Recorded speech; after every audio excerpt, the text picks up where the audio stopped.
अमेरिकेचा इराणच्या 3 आण्विक तळांवर हल्ला, राष्ट्राध्यक्ष डोनाल्ड ट्रम्प यांनी स्वतः दिली माहिती।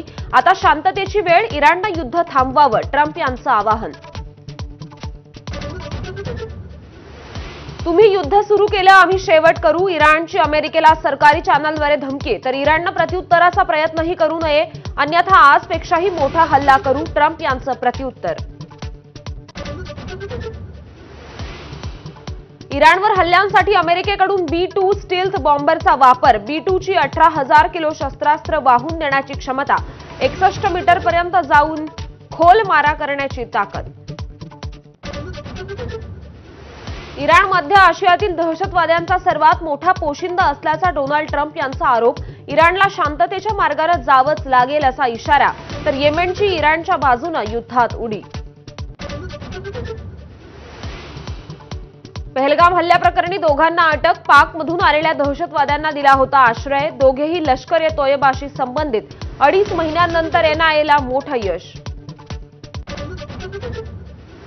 माळेगाव साखर कारखाना निवडणुकीसाठी अजित पवार आणि सुप्रिया सुळेंनी बजावला मतदानाचा हक्क, विरोधातील सहकार बचाव शेतकरी पॅनलच्या रंजन कुमार तावरेंचंही मतदान। चेअरमन पदासाठी अजितदादांना चंद्रराव तावरेंचं आव्हान।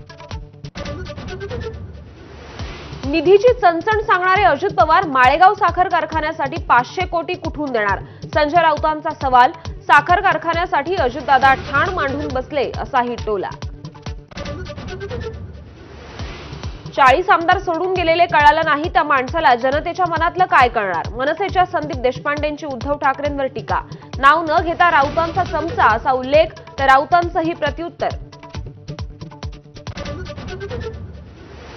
उद्धव ठाकरेंचं निवासस्थान असलेल्या मातोश्री बाहेर लागले नितेश राणेंच्या शुभेच्छांचे बॅनर्स, हिंदू गब्बर वस्ताद असा बॅनरवर उल्लेख। शिवसेना वर्धापन दिनी ठाकरेंनी राणेंवर केली होती टीका।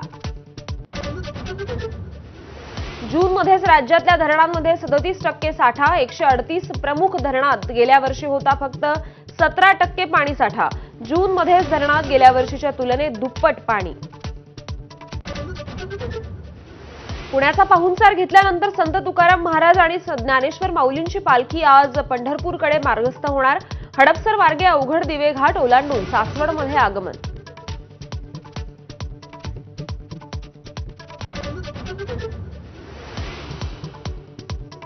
नमस्कार।